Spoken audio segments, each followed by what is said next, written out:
futebol é o regresso à infância, é o cheiro da relva, o meu avô a amparar-me para entrar no campo, é trazer o meu filho ao futebol e perceber que ele vibra tanto como eu. Não existe qualquer tipo de racionalidade quando estamos a ver um jogo de futebol. Nós não somos um clube verdadeiramente ganhador, nós não temos muitos títulos, acho que temos muito poucos, mas há aqui uma paixão à volta do clube do Famalicão que é um bocado estranha para tão poucos sucessos. Quando nós vimos agora um jogo, sabemos que trazemos sempre a memória daquelas pessoas que estiveram aqui connosco a ver o mesmo jogo, mesmo que seja outro. E quando trazemos o nosso filho ou os nossos filhos, sabemos que vamos trazer alguém que da mesma maneira traz o nosso avô.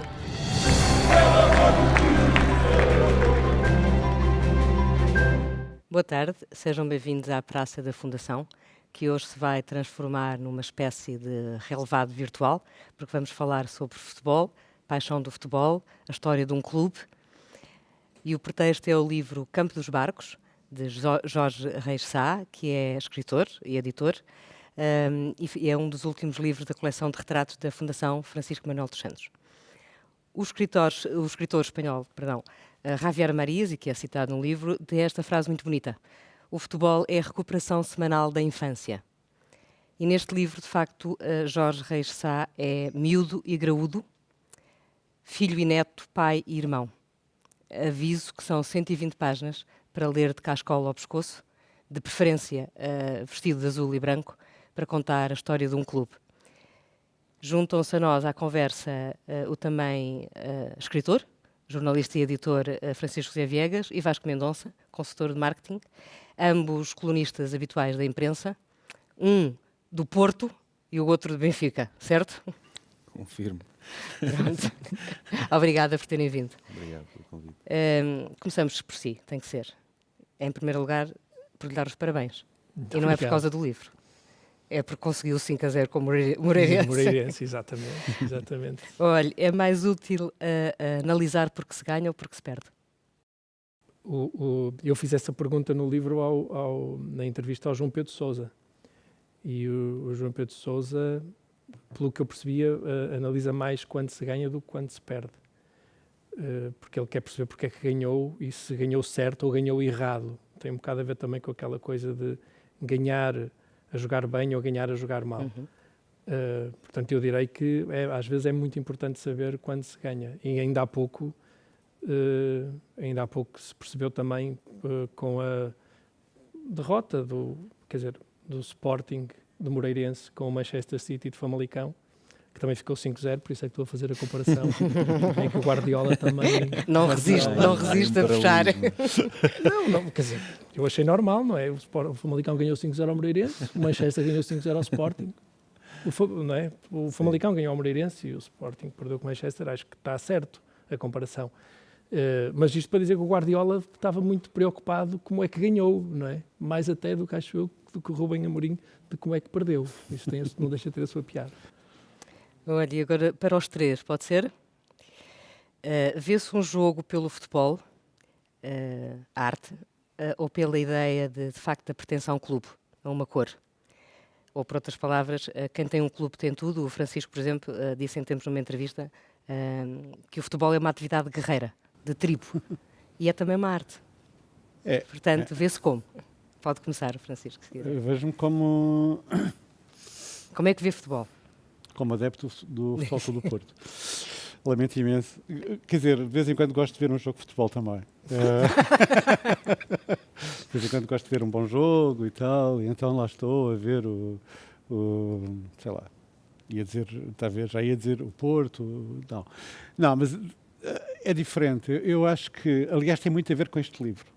Tem muito a ver com o Campo de Barcos e com esta fixação e ligação do Jorge ao Famalicão. Quer dizer, provavelmente, durante muito tempo o Jorge não gostava de futebol. Imaginemos que ele não está aqui. Ele não gostaria de futebol, ele gostava do Famalicão, gostava daquela relação dominical de 15 em 15 dias. Não é? Vamos ao estádio, vamos ao campo, vamos ver o jogo. Isto passava-se comigo. Eu vivia numa cidade de província, não muito longe de Famalicão, em Chaves, E eu era sócio era miúdo, não é? Era sócio do Desportivo de Chaves. O Desportivo de Chaves para mim era a grande ligação ao mundo, porque eu ia às vezes com o meu pai, geralmente com o meu pai, e toda a gente, não é? Estamos a imaginar uma cidade de província, onde nós conhecíamos o reitor do liceu, o comissário da polícia, o padre, bom, aquelas coisas todas, e iam todos para a bancada, e nós conhecíamos todos, e portanto ali éramos todos iguais, na desgraça, não é?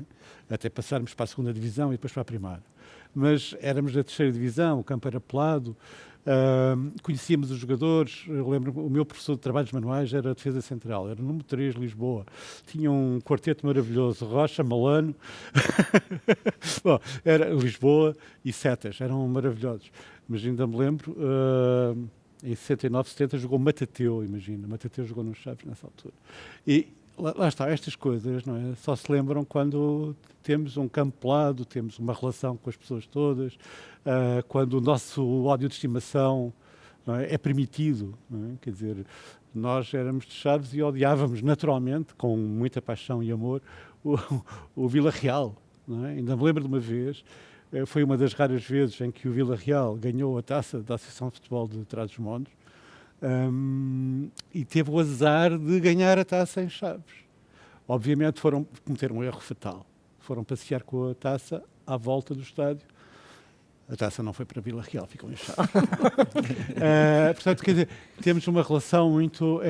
essa relação começa por ser, se calhar, uma relação que não tem nada a ver com o futebol. Tem a ver com outras coisas, tem a ver com os nossos amigos, tem a ver com as pessoas que encontramos, tem a ver com o desejo de vitória, ou com... Mas se calhar também só é possível... Ou com o caráter educado pela derrota, que é muito importante, não é? Mas se calhar também só é possível, é possível, para já, é uma coisa que se parece que é do Norte. Não, também não. Eu não sei qual é a experiência do Vasco, por exemplo, mas a ligação... Eu, por exemplo, comecei a gostar de futebol realmente, não é?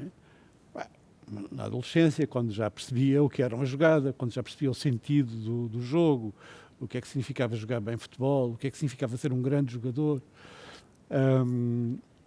E no meu caso, quando comecei a gostar de ler sobre futebol, não é? Mas isso é diferente. Mas a princípio, não sei se isso passava contigo, Vasco, desculpa eu estar a roubar o programa à Paula. Não, por favor. Mas se calhar primeiro a gente gosta do Eusébio, no teu caso, e dos jogadores, dos guerreiros, não é? Começa-se logo por ter ídolos, é isso? Isso é que eu falava dos guerreiros. Mas às vezes os ídolos podem estar ali ao lado. Aliás, o Francisco diz isso mesmo, não é? Sim. Quer dizer, ia ao campo de lado e ia vê-los. Íamos a pé todos e... E o Jorge também tem essa experiência, não é? Desculpe, Vasco. Mas o Jorge também tem essa experiência, porque na verdade era uma coisa de família, era um retrato social ali, presente. Completamente. Quer dizer, eu nasci a 300 metros deste campo, portanto era muito miúdo quando ia ver os treinos, não era só os jogos até, em que era o Quinito, que era treinador do Famalicão, e eu teria pai 3 ou 4 anos, e ele brincava comigo, porque se fala aqui do livro da questão do pé, eu tinha uma bota ortopédica, e ele brincava com a bota e com o miúdo que andava ali a jogar à bola, que não sabia jogar à bola, é claro, portanto é essa relação mesmo muito próxima.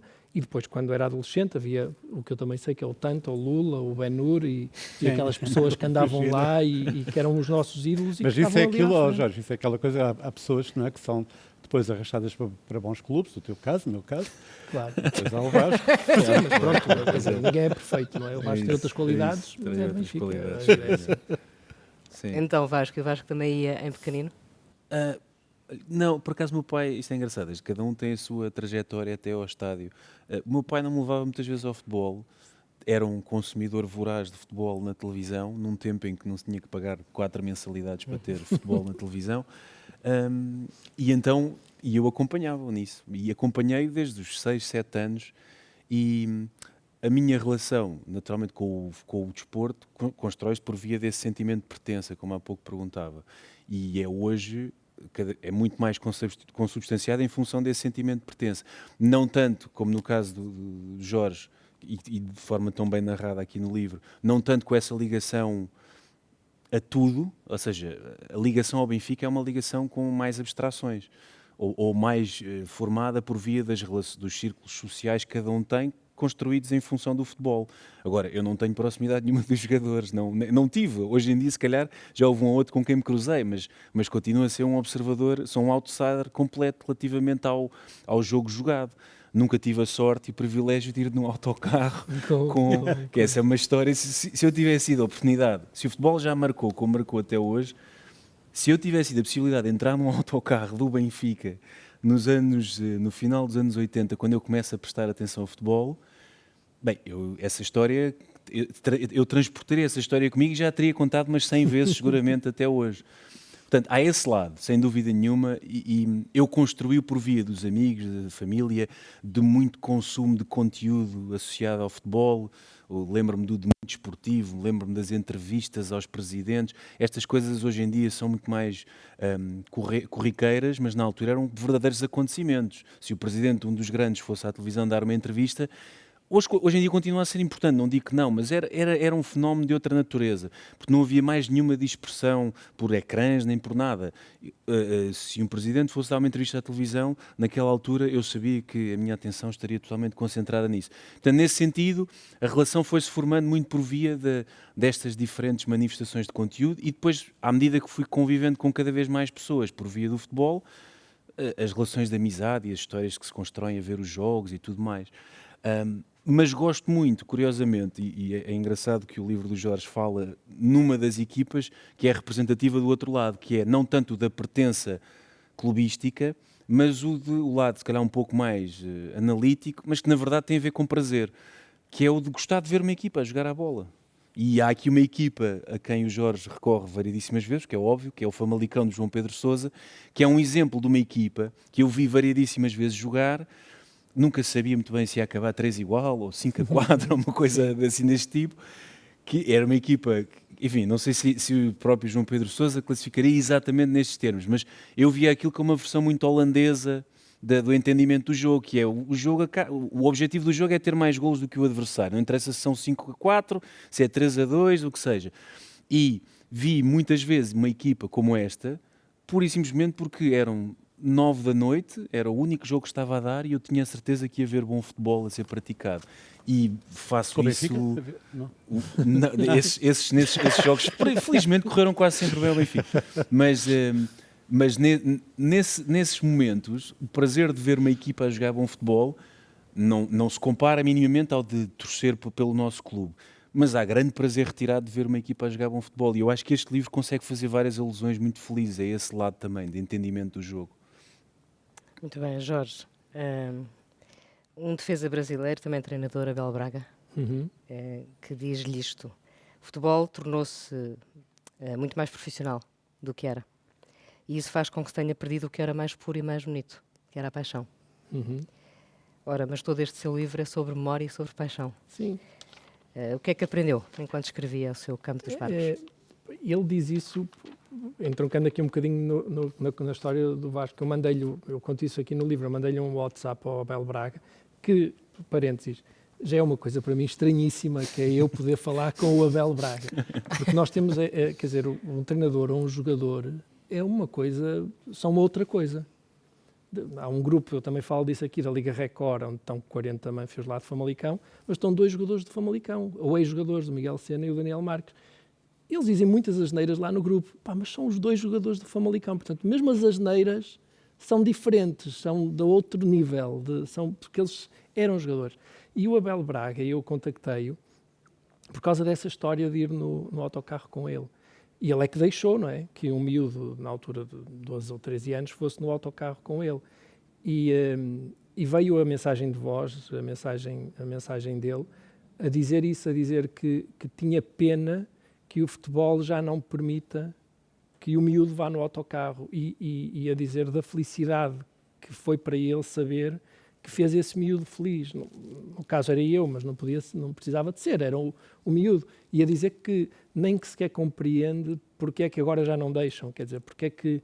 E podemos depois extrapolar isso para não deixarem outras coisas, quer dizer, era inconcebível nos anos 90 eu não poder assistir a um treino do Famalicão, as portas estavam abertas e qualquer pessoa assistia a um treino. Pois. Não havia Mas essa isso coisa são de não poder ver coisas- treinos. Isso tem Não muito a ver poder, com essa... Agora não essa- se pode chegar perto do estádio sem fazer não só testes Covid. Mas uma nós série tivemos de sorte, coisas. tu tiveste sorte, eu tive sorte, Sim. porque sou de outra geração, sou mais Sim. velho aqui. Sim, o portanto, Famalicão também é diferente, mas Mas- mesmo o Benfica, mesmo o Sporting, certo, nos anos 80, e isso era mais fácil chegar, não é? Agora é tudo, o meu irmão, que é diretor de comunicação de Famalicão, é que manda, quer dizer, é como o gatekeeper que diz quem é que entra e quem é que não entra, não é como era de antes.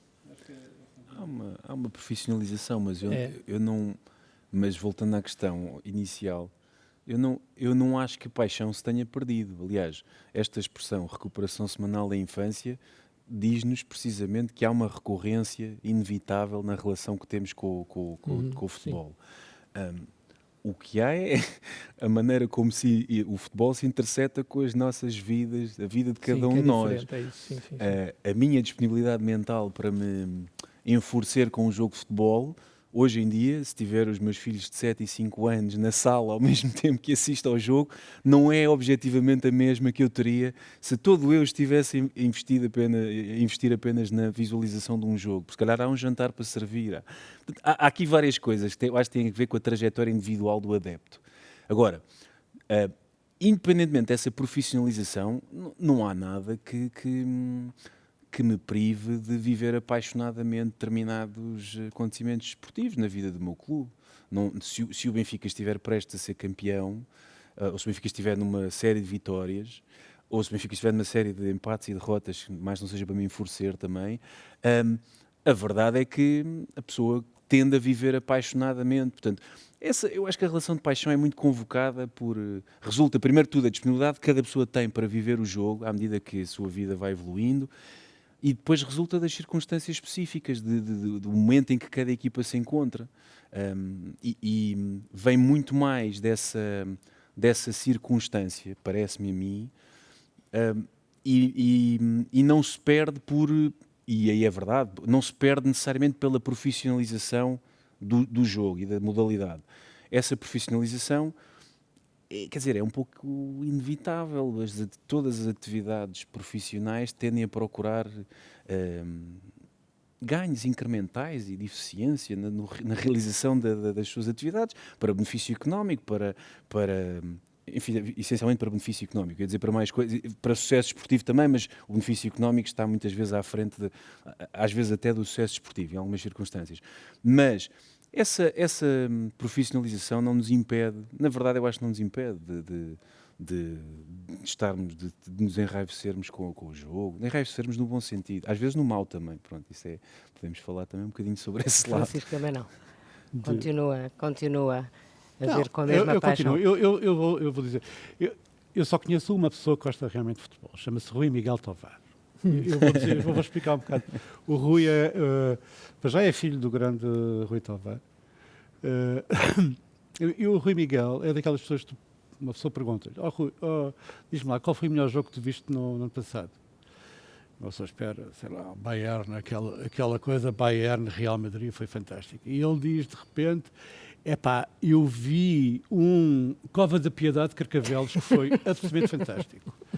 E o Rui Miguel tem essa relação, que já era cultivada pelo pai, não é? O pai levava ao fim de semana, vamos ver o Covilhã, o Sporting de Covilhã, Benfica, Castelo Branco, não é? Iam para a Covilhã, almoçavam, faziam aquilo, viam o jogo e voltavam para Lisboa.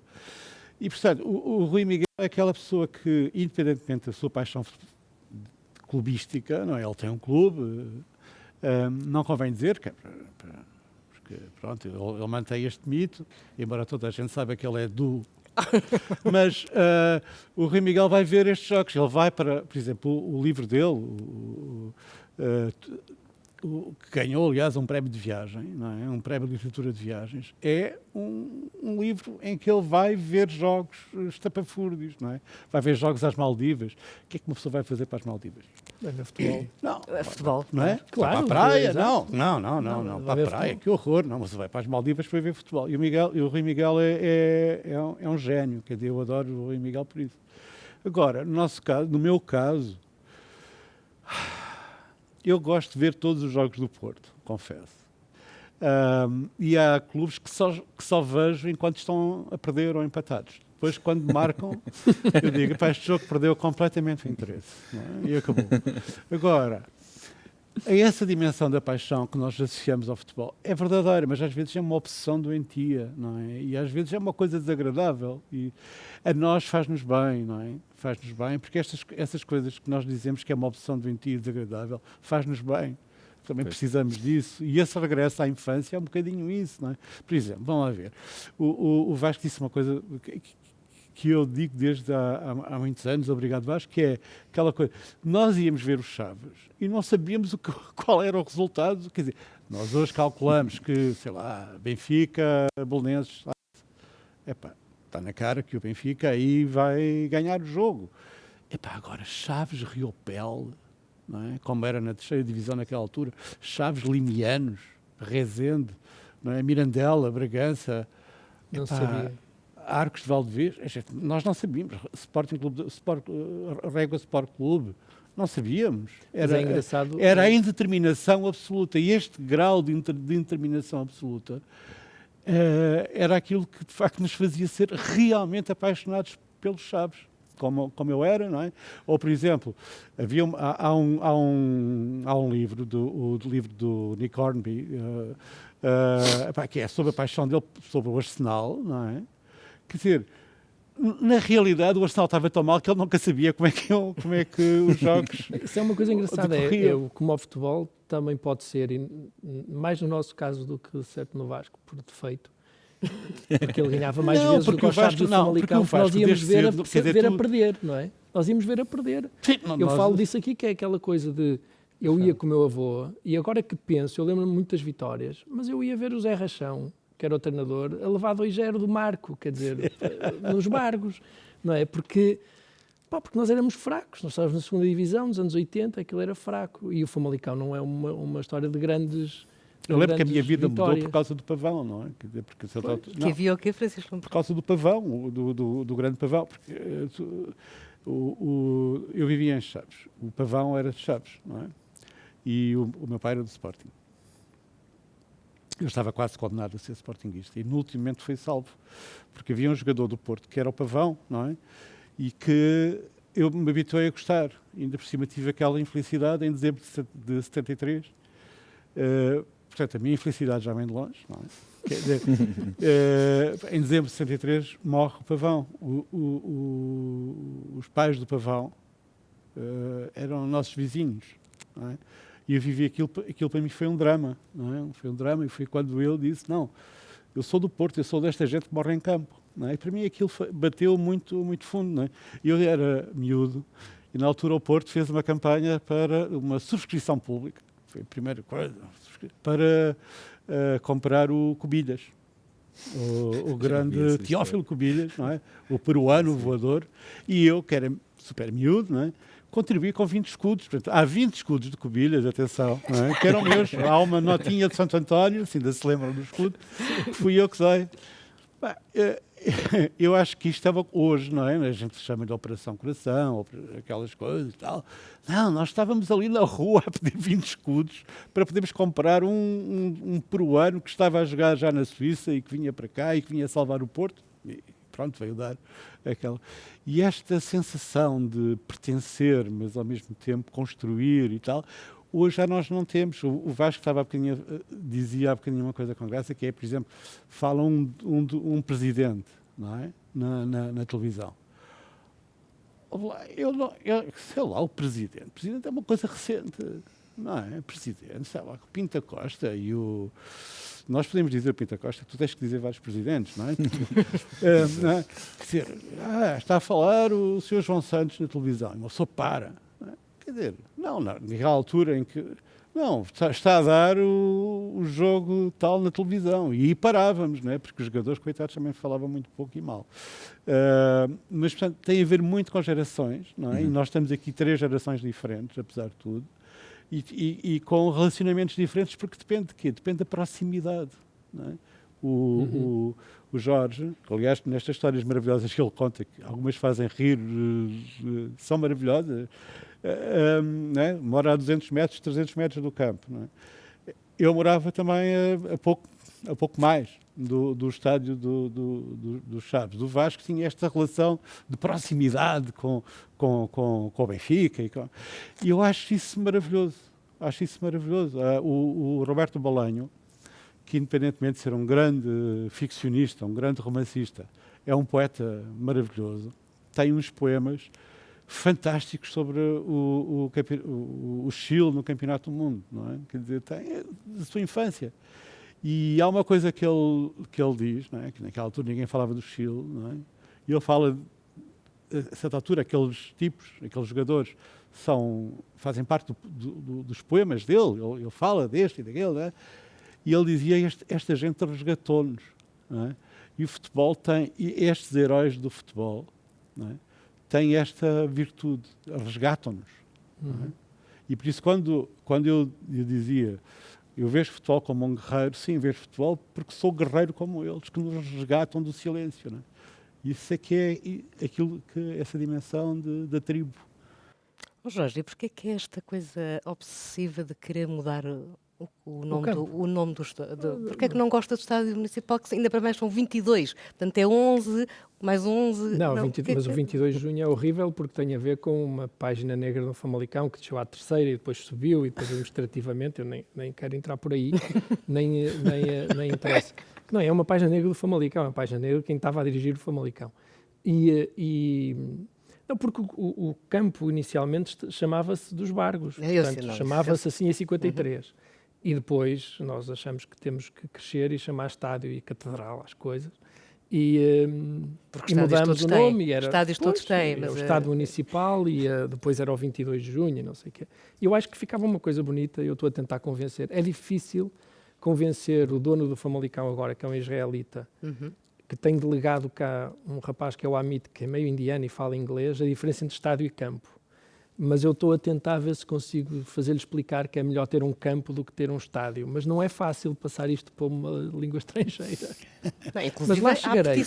Já houve uma petição. Lá chegaremos. Isto pode demorar um bocadinho, mas eu acho que daqui a umas 2 ou 3 décadas eu ainda hei de conseguir que aquilo se chame Campo dos Barcos. Como é que os campos mudaram de nome? Todos passam para catedral, arena ou não sei o quê, mas nenhum para campo. Todos passam de campo para estádio. Eu, apesar de tudo, farto-me sempre de rir de cada vez que ouço Estádio Capital do Móvel. Sim, é maravilhoso. Estádio Capital do Móvel é uma coisa... Eu acho que é bom uma pessoa jogar num campo. Eu não sei porquê, não sei se é a minha lavoura, mas acho que é mais bonito do que jogar em estádios ou em arenas. Como é que se chamam os... Vocês têm alguma mascote? Temos uma chamada Fama, que eu fiz 2 livros infantis. Sim. E que chama-se Fama e é um miúdo com meio que tem uma tribuzinha e tal. Estamos ali a tentar construir um universozinho para os miúdos. E tem uma mascote mesmo, há uma pessoa que está lá dentro. É? Não é um bicho, é um miúdo. É um miúdo? É um miúdo mesmo. Tem que ser, não pode. Águias, dragões, os castores. Não é tão mitológico, não é um miúdo. Não, miúdo. Olha. Mas tu ias chamar o que, quer dizer... Não. Chamar móvel, o do Passos Ferreira é o que? É o castor. Mas o castor não é aquele que estraga a madeira? É por isso mesmo. Não, trabalha com ele arrastando pedacinhos de... Portanto, no Estádio Capital do Móvel tu tens um castor. Não podes chamar fogaças ou regueifas a Santa Maria da Feira. Pois, não sei. Eu achei que Fama que era capaz. Aqui o Vasco, numa das últimas crónicas, diz que é preciso mudar o futebol português. Sim. Que acredita num novo tipo de dirigente e líder, mas que não há nem tempo, nem energia para mexer nesse monstro que é o futebol português. Sim. Gostava que, além de ouvir o Vasco, explicar isto, depois quero que comentem também, por favor. Essa crónica é uma crónica que eu escrevo com, como é que eu digo, num misto de idealismo e descrença. Que aliás caracteriza uma parte substantiva da minha relação com o futebol hoje em dia, que é não tenho qualquer espécie de ídolos no futebol. Talvez a única pessoa que, se entrasse agora aqui, me deixava desconfortável era o Pablo Aimar, que jogou no Benfica há uns anos e, portanto, é assim. Não estou a ver mais nenhum jogador. E há uns anos, a primeira vez tive que enviar uma mensagem por uma circunstância profissional ao Vítor Paneira, tive meia hora para pensar na tal mensagem do WhatsApp, como tinhas enviado ao Abel Braga, eu estive ali a escolher as palavras todas. Foi das coisas mais difíceis que fiz nos últimos anos, seguramente em termos de futebol. Mas voltando ao tema da crónica, a relação que eu tenho entre idealismo e descrença tem uma razão muito simples, que é, por um lado, e eu cito uma frase do Major Valentim Loureiro, quando ele diz que é preciso algum folclore. Porquê é que esta frase me diverte? Porque, efetivamente, por muitas voltas que nós demos aqui sobre mudanças estruturais e tudo mais que é preciso fazer, e por muito que eu acredite que essas mudanças deveriam acontecer, eu gostava de ver pessoas novas a ocupar cargos de dirigismo, gostava de ver formas de estar um pouco diferentes e tudo mais, mas no final do dia, isto é o que nos diverte. É folclore. O folclore a que o Major se referia naquela conversa é a soma de todas estas coisas. Eu não sei se aquilo que virá com um novo Tens tipo pessoas de... novas no teu clube. Tens o Rui Costa. Não, mas presidente. chamar ao Rui Costa novo no clube é um bom eufemismo. Mas sim, Mas tendo em sabes conta que que está lá há 15 anos. Isto que eu vou dizer é um bocado... Tem que ser um bocadinho explicado para se tentar... Eu não fiquei nada chateado com o fim do Porto Sporting. Eu fiquei chateado com as pessoas não pararem de reagir àquilo nos dias seguintes e toda a gente debater se aquele pontapé foi mais ou menos que o outro, se aquele devia... O problema que existe para mim no futebol é que o domingo desportivo não para. De antes era só o domingo desportivo à noite. Nós víamos e logo à noite vemos se é penalti ou não. Quer dizer, no Famalicão nem isso, mas pronto, no Benfica. Logo à noite vemos se é penalti ou não. E depois acabava, não havia, quer dizer, já não havia repetições, acabou. Agora aquilo está ad eterno a passar, não é? Em loop, em loop. Portanto, eu lembro-me de ver o Carlos Valente fugir dos jogadores em Famalicão, não sei se era do Famalicão ou dos outros, não interessa, mas lembro-me de haver dirigentes do Famalicão a querer reventar com as redes. Eu acho isso engraçado. Agora, o problema é depois isso não parar. O Porto Sporting acabar assim. Pá, olha que giro, foi um grande espetáculo. Pronto, agora acabou, vamos trabalhar. Fazes-me lembrar o senhor que era vice-reitor do Liceu de Chaves, quando eu era miúdo, e que era o Dr. Costa. O Dr. Costa era uma grande figura, porque hoje posso falar dele assim, coitado, já foi há muito tempo, e portanto era um senhor carequinha, muito baixinho e tal, que ia sempre de sobretudo. Eu acho que até de verão ele ia de sobretudo para o futebol. E levava o guarda-chuva, não é? E tem uma justificação a levar o guarda-chuva, não é? Já se vai ver porquê. E no final, quando o jogo terminava, então se o senhor gostou do jogo, não houve porrada. E ele levava sempre o guarda-chuva por alguma razão. Por acaso, não é? Eu lembro-me de ver jogos dos meus primos quando eles jogavam nos Júniors, isso, no Ribeirão, nos Pelados, e que jogavam naqueles campos que tinham só aquela barra. Tinha uma barra de ferro à volta. E o gajo punha-se com o guarda-chuva atrás do fiscal de linha. Sim. Ouve lá, como é? Sim. Pronto. Mas isto, quer dizer, é claro, isto é a barbárie, não é? É a tribo do Desmond Morris, é isso. Sim. Mas eu acho que isso não é verdadeiramente problemático. O que é problemático é que isto não para. É as pessoas, depois com aquela memória dietética que alguns têm, que se lembram de há 3 anos, este não é penalti porque há 3 anos também não foi. Quer dizer, que são coisas depois completamente loucas. Eu acho que há excessos. Portanto, eu digo isto e é importante incluir o meu próprio clube nessa análise, para não parecer que vim aqui fazer uma defesa, fazer um ataque a outros clubes. Eu acho que em todos os clubes há excessos e esses excessos têm que ser criticados. Agora, o que me parece também óbvio é que há todo um lado assim, mais dramatúrgico no futebol que também se encontra nestes comportamentos, não digo em comportamentos ostensivamente violentos, mas no insulto, na asneira, na teoria de conspiração, em todas estas coisas, e há muitas camadas intermináveis, como Jorge agora dizia a propósito do tal conteúdo televisivo que nunca mais acaba.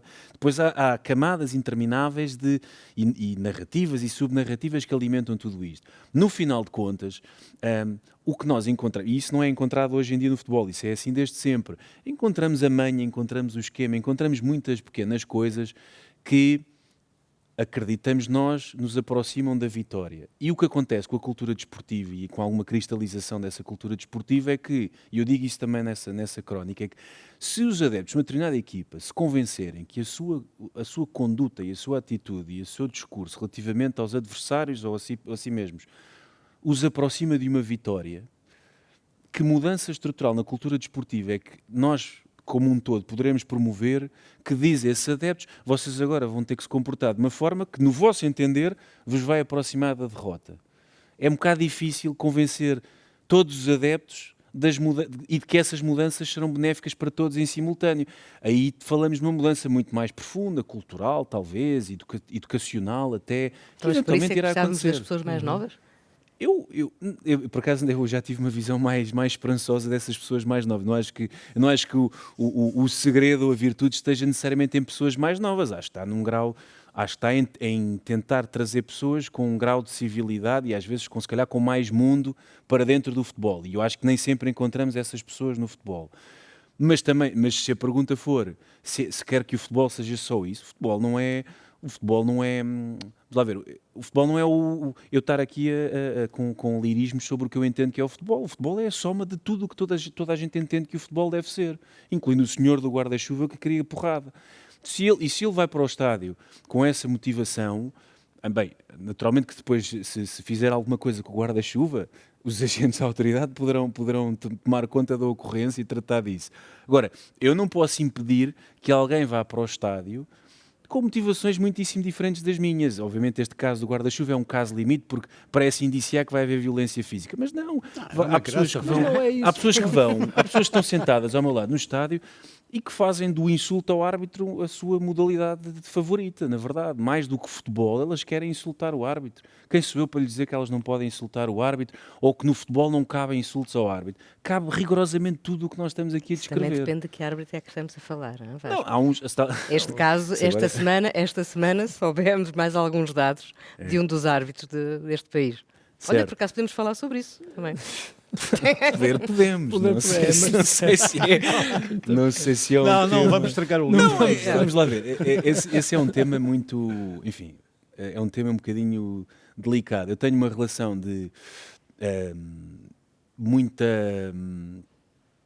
ceticismo em relação a todas essas histórias. Hoje em dia, acho que as histórias fazem parte de um produto de entretenimento e nesse sentido devemos encará-las e interpretá-las também com algumas reservas, não tomar o valor nominal de tudo como verdadeiro. Sim. Portanto, há aí este lado. Por outro lado, se a pergunta for se eu estou confortável com as inúmeras coisas que hoje se conhecem sobre a conduta de dirigentes do meu clube, não.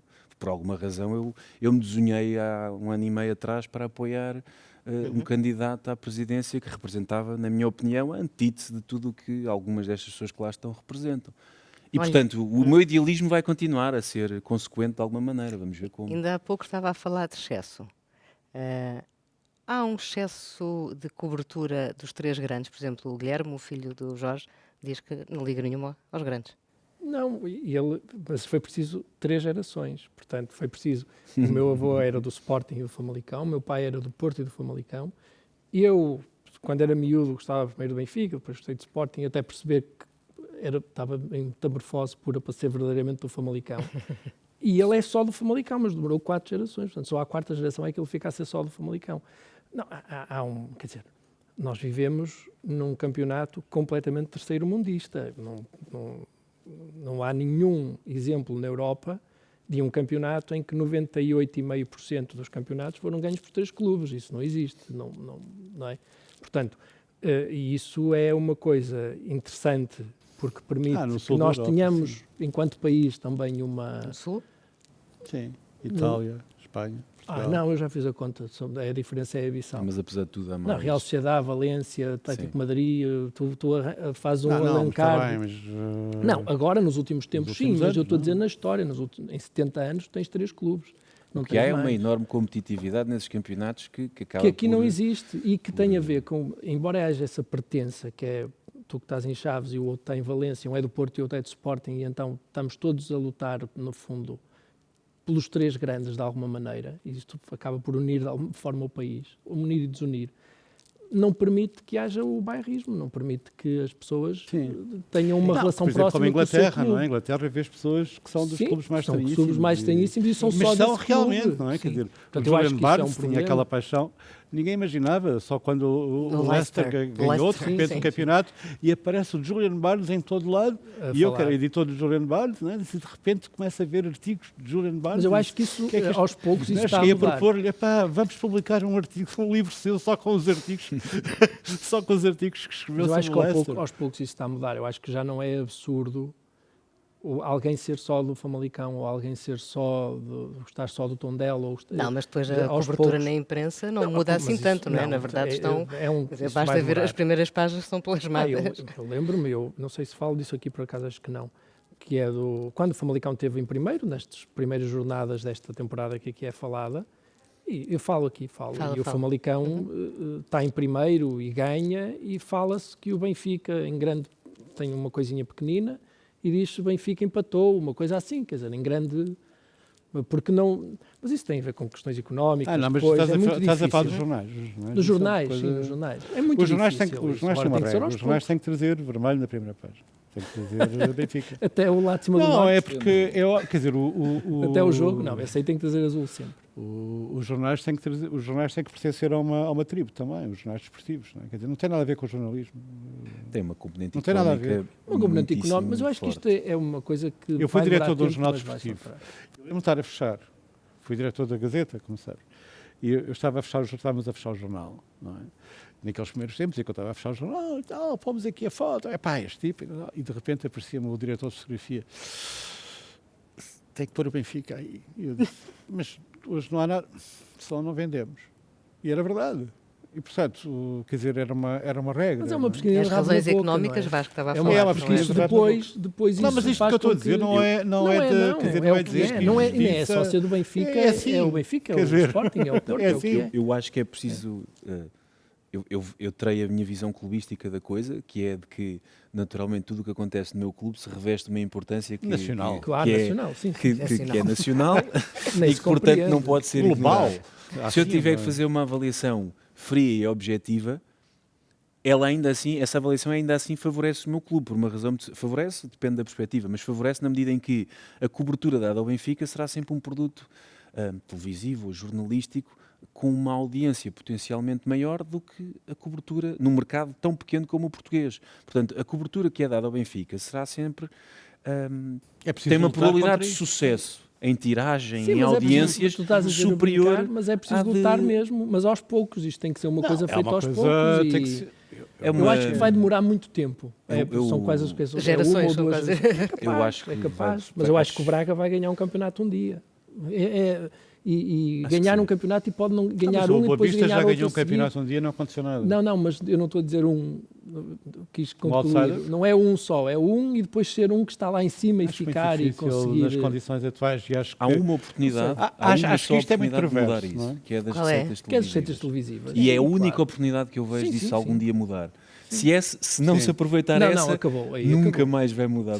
A não ser que haja uma hecatombe qualquer, que afastasse de repente os três principais clubes da posição em que se encontram. Nós agora tivemos uma pandemia e fala-se agora que pode haver uma hecatombe para um deles, não é? Que pode jogar com o Vila Franquense em breve.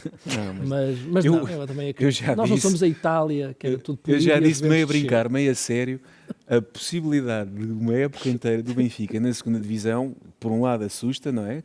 Qualquer benfiquista. Por outro lado, a ideia de encher estádios da segunda divisão semana após semana e de ganhar os jogos, provavelmente com goleadas extraordinárias, não sei se todas as semanas, mas com muitas goleadas, é uma coisa que tem... Olha, resultaria se calhar num belíssimo livro de histórias sobre esse ano. Como disse um amigo meu ontem, é uma maneira de ser campeão. É ser campeão na segunda divisão. Certo. Portanto, pode ser. Felizmente o Benfica não, nesse acho que capítulo isso não vai acontecer e acho que isto ainda tem muito... Infelizmente para o Vasco o Benfica não vai descer a segunda. Qual é que vai ser o próximo jogo de cada um de vocês? Os advogados dizem que não, está tudo bem.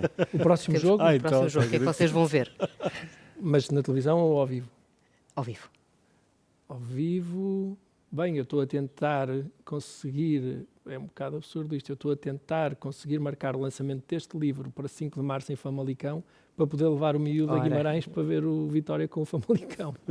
Quero ver se o presidente do Famalicão, o Miguel, e o Carlos Daniel, que vai lá apresentar, se estão nesse fim de semana. Portanto, eu gostava que fosse o Famalicão no Vitória e que o Menado voltasse a marcar o golo indo pela esquerda. Infelizmente, eu já não vou poder ir no autocarro, que eu nesse jogo fui no autocarro. Fui no autocarro que o Carlos Miguel disse, foi um jogo tão bom que eu nem amarelo levei. Que eu nem amarelo levei, sim, essa é uma frase. Um trinco que levava sempre Poderosíssimo amarelo. Levava sempre amarelo. O gajo levava, não havia jogo que não levasse amarelo. Vasco, qual é que vai ser o seu? É o jogo com o Ajax, a Liga dos Campeões. Não tem muito... não há grande mistério aí. Não há grande mistério. É curioso, sabes que o Ajax 3 Benfica 1 foi o primeiro jogo de futebol que eu me lembro de ter visto. Foi de 68, 69. Lembro-me de ter visto na televisão aquela coisa, era o Ajax com aquela faixa, não é? Televisão preto e branco, não é? E ver aquele jogo. É dos primeiros jogos que eu... Olha, que é o meu, jogo que eu falo nesse aqui, o meu visto. é capaz de ter sido a final da Liga dos Campeões com o Bayern de Munique. Assim, uma coisa que me ficou do Porto, de 87. Esse jogo, pá, De 87, foi visto um com o meu pai em casa. jogo 20 anos depois desse Ajax. Mas pronto, quer dizer, há gente mais nova. Qual é o próximo jogo, Francisco? O próximo jogo, assim, ainda não sei, mas eu gostava muito de ir a Roma ver o Porto-Lásio, ver a Lásio-Porto, porque gostava de ir a 2 restaurantes em Roma. Em versão extra. Muito obrigada a todos, obrigada por terem vindo. Obrigada à Fundação Francisco Manuel dos Santos por continuar a acolher retratos tão sentidos e confessionais como Campo dos Barcos, de Jorge Reixás. Obrigada. Obrigado.